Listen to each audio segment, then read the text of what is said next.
Boa noite, começa agora o Repórter Brasil e estes são os destaques de hoje. Nossa equipe em Roraima obtém imagens inéditas de garimpeiros saindo de terras indígenas Yanomami. E a ministra dos Povos Indígenas, Sônia Guajajara, visita novamente a região. No Chile, chega a 22 o número de mortos devido aos incêndios florestais na região centro-sul do país. Hoje é o Dia Mundial de Combate ao Câncer. No Brasil, a meta é reduzir em 28% as mortes evitáveis da doença. Um dos ícones da cultura pop e artista de rua, o misterioso britânico Banksy, é tema de uma exposição em São Paulo.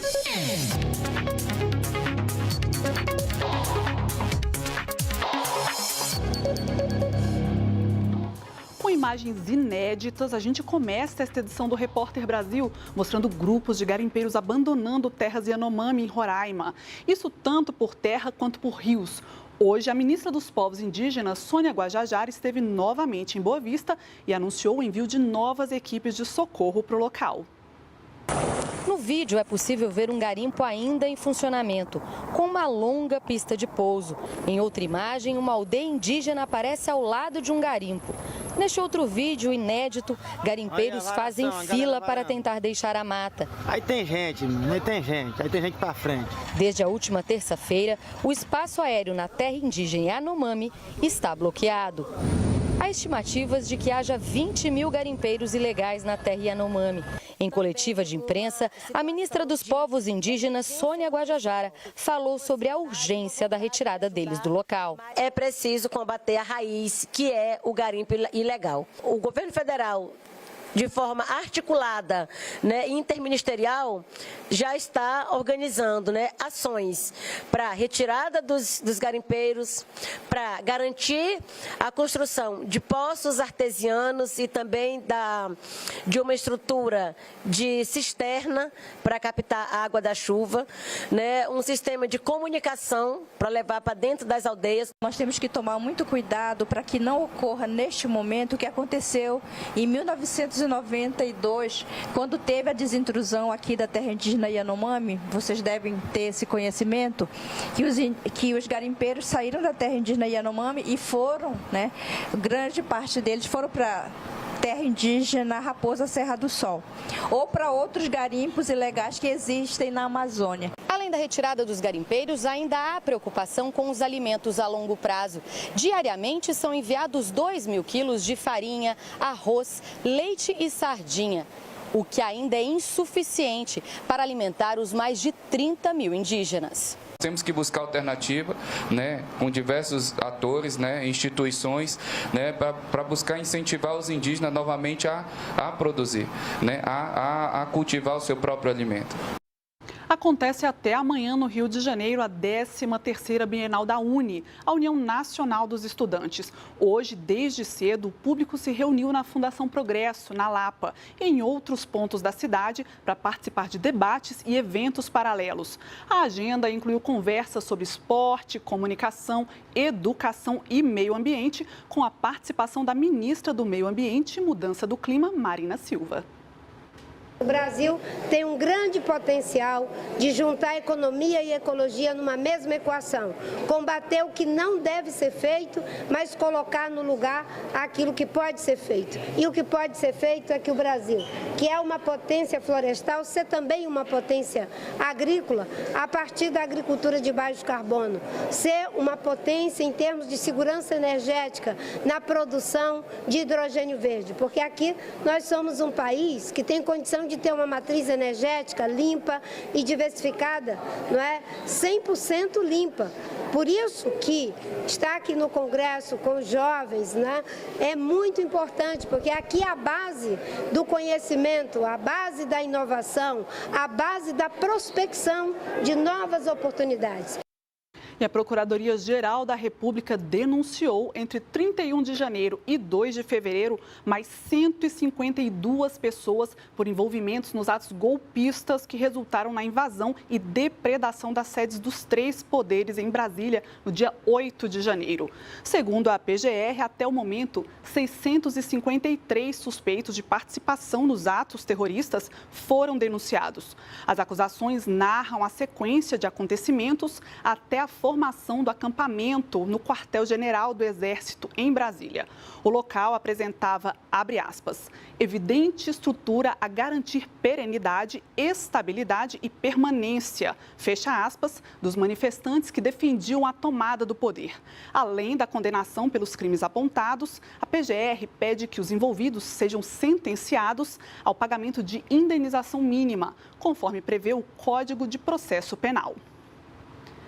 Hoje é o Dia Mundial do Câncer, data criada para aumentar a conscientização sobre este grave problema de saúde. Aqui no Brasil, a meta é reduzir em 28% as mortes evitáveis da doença.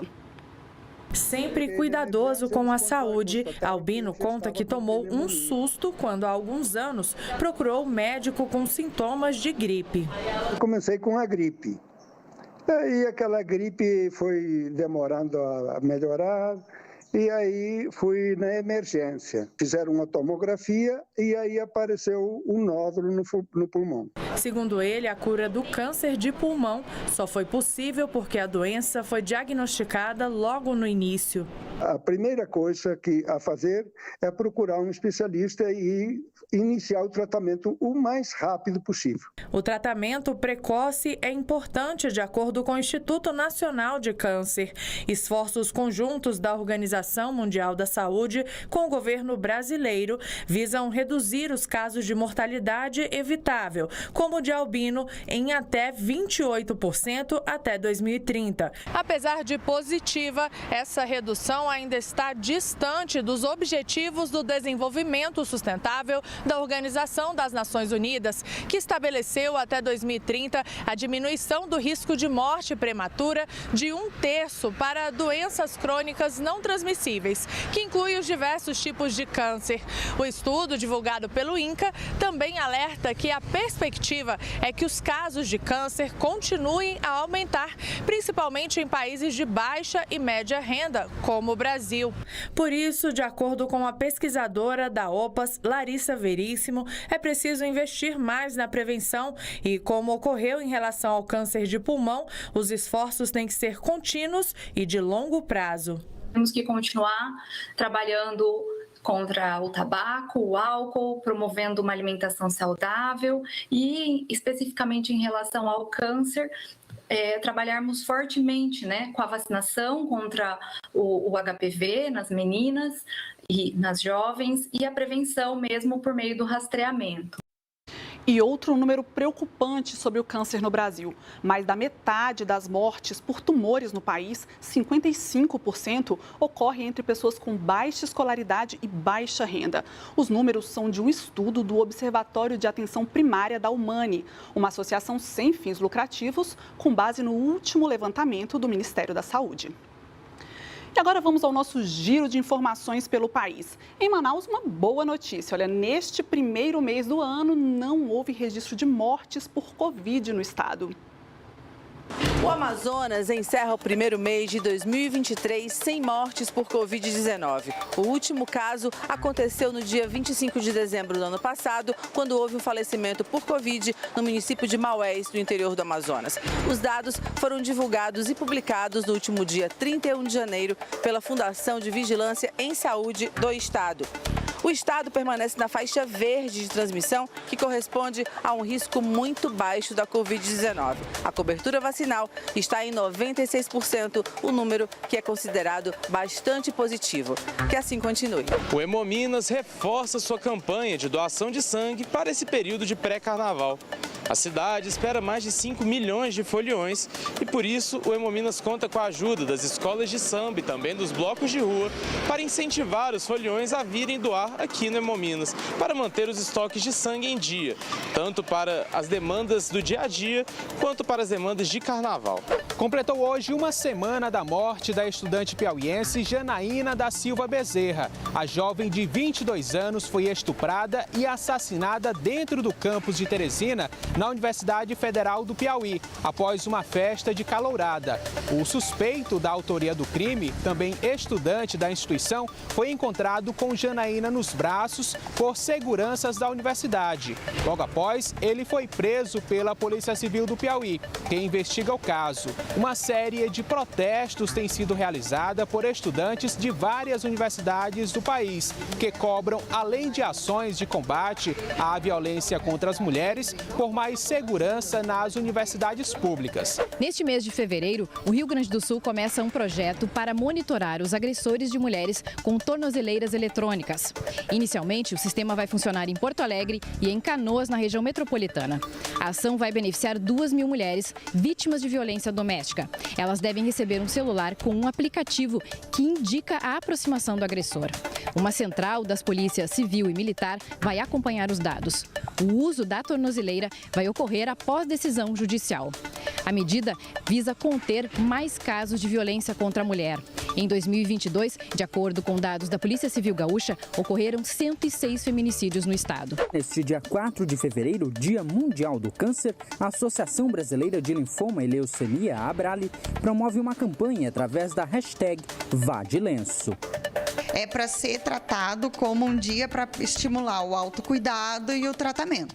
É só botar um lenço, amarrar o lenço na cabeça, do jeito que conseguir, tem várias técnicas, e tirar uma foto e postar.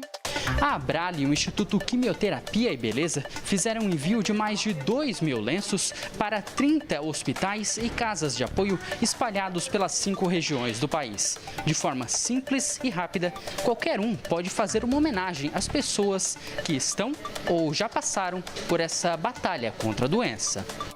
Nesta semana, o governo de São Paulo sancionou uma lei para proporcionar, por meio do SUS, o acesso a medicamentos derivados da planta da maconha. A lei ainda precisa ser regulamentada para que comece a ter efeitos práticos na vida dos pacientes, mas já é comemorada como um avanço por familiares de pessoas com doenças raras, que se beneficiam de remédios à base de canabidiol. Outro avanço esperado é de que o uso da planta da maconha com finalidades terapêuticas deixe de ser um tabu para a sociedade. É de uma flor que Cidinha extrai o óleo que dá vida à filha Clarian. Hoje, aos 19 anos e pulando corda, nem parece. Mas até aos 10, ela praticamente não falava, nem tinha músculos para ficar de pé. O diagnóstico foi o de uma doença rara, a síndrome de Dravet. E a melhora veio com um derivado da maconha. É uma epilepsia severa que tem risco de morte súbita, tanto é que nós já quase perdemos ela por várias vezes, porque é uma convulsão severa e durava de mais de uma hora e meia convulsionando. Então, quando a Clara começava a convulsionar, com 2 minutos de convulsão, a gente já tinha que correr para o hospital. Cidinha conseguiu na justiça o direito de cultivar a planta em casa para extrair o óleo essencial e criou uma associação para compartilhar o remédio com outras mães e pacientes. O equilíbrio começou a melhorar, a fala começou a melhorar, ela começou a falar as coisas dentro do contexto. Meu filho ficava assim: mãe, olha como ela está falando, mãe, ela está falando certinho. Com 8 meses ela tomando óleo, nós fomos no aniversário do meu sobrinho, coloquei ela na cama elástica. Foi a primeira vez que ela conseguiu ficar em pé e pular sozinha na cama elástica. Alguns medicamentos à base de cannabis podem ser importados para o Brasil desde 2015, mas o processo é caro e burocrático. A literatura médica internacional já descreve efeitos comprovados da cannabis para doenças como epilepsias, esclerose múltipla, síndrome de Dravet. Essas substâncias se ligam em lugares que a gente chama de receptores, que estão presentes em todas as nossas células, né? Células do cérebro, do sistema imunológico, da pele, né? Então, todos os tecidos do nosso corpo possuem esses receptores, que nós chamamos de canabinoides, do tipo 1 e 2. Por isso que a gente consegue atuar em tantos tecidos e de tantas maneiras diferentes. A aprovação da lei aqui em São Paulo representa um avanço na luta pelo uso terapêutico da substância. Significa uma quebra de preconceitos que impedem o acesso a medicamentos que muitas vezes são a única opção eficaz no tratamento de doenças. Mas, para valer na prática, a lei ainda precisa ser regulamentada. E é aí que começa uma nova disputa para definir o alcance da política pública de distribuição de remédios pelo SUS. De 2014 para cá, a gente tem cada vez mais pessoas dando relatos de como o óleo mudou a qualidade de vida, né? E aí, com a aprovação, né, do uso medicinal, a gente começa a ter mais estudos também, porque o SUS também é uma ferramenta de coleta de dados. A luta ainda não acabou, a gente ainda tem que continuar lutando para que as pessoas possam cultivar nas suas próprias casas, porque a gente está falando de uma planta similar à aroeira, similar à camomila, similar ao boldo, por exemplo, que as pessoas poderiam estar tranquilamente cultivando nas suas residências e extraindo óleo nas suas casas também, e não onerando o Estado. Intervalo agora, voltamos em 2 minutos.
A gente abre este bloco combatendo a desinformação, as famosas fake news. Nos últimos dias, você deve ter visto muitas informações erradas sobre o Banco Nacional de Desenvolvimento Social, o BNDES. Mas você sabe para que ele serve, como ele funciona? Entenda tudo isso na reportagem da Ana Luísa Prazer. O Banco Nacional de Desenvolvimento é uma empresa pública e tem como único acionista o governo federal. A missão principal do banco é criar linhas de crédito para financiar obras que tragam desenvolvimento e retorno financeiro para o país, no Brasil ou no exterior. O BNDES, ele faz os cálculos exatamente das questões de viabilidade financeira. Então não existe almoço grátis, né? O objetivo do BNDES é lucrar e cada vez mais para os seus acionistas. Quando se fala em financiamentos brasileiros no exterior, é comum que haja confusão. No entanto, o que o banco faz nada mais é do que criar condições para que as empresas brasileiras prestem serviços fora do país, o que na prática pode significar geração de emprego e renda para o Brasil, além de desenvolvimento de tecnologias. Tudo depende dos detalhes, né? Mas é uma prática que é usado, que a gente pode usar esse exemplo, por exemplo, caça, né? Ele é um caça produzido pela Suécia E a Suécia vai dar todo o suporte, vai trazer investimento para cá, vai manter um projeto em comum com várias empresas brasileiras. Então, tem um projeto, inclusive, de investimento aqui. E isso é bom para os suecos, isso é bom para o Brasil. Ao longo de 20 anos, o BNDES financiou a comercialização de bens e serviços brasileiros para 15 países. Nestes casos, os recursos são destinados ao exportador brasileiro em reais, com desembolso no Brasil, após a comprovação das exportações brasileiras. O devedor é o importador, ou seja, o país estrangeiro que compra o bem ou serviço. E caso não haja o pagamento por parte do devedor, a estrutura de garantias é acionada para ressarcir o Banco Nacional de Desenvolvimento.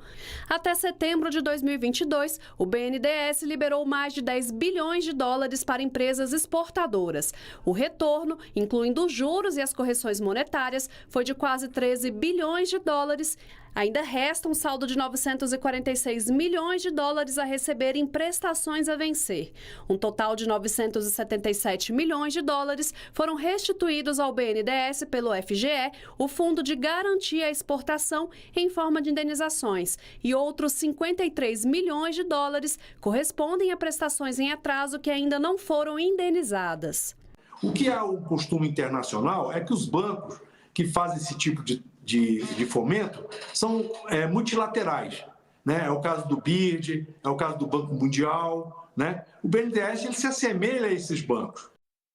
Notícia internacional agora. No Chile, o governo decretou estado de catástrofe climática após a morte de pelo menos 22 pessoas nos incêndios florestais que destroem o centro-sul do país. A maioria das mortes aconteceu na cidade de Santa Juana, na província de Biobío, ao sul da capital, Santiago. São quase 200 focos de incêndio, causados pela forte onda de calor que atingiu o país. As autoridades calculam que uma área de quase 40 quilômetros quadrados tenha sido queimada. As chamas interromperam as principais estradas da região. Várias famílias deixaram as casas em que moravam e buscaram refúgios em locais seguros. 63 aviões e helicópteros foram mobilizados para combater o fogo e levar ajuda aos desabrigados. O presidente chileno, Gabriel Boric, interrompeu as férias de verão e viajou até a região. O decreto de estado de catástrofe permite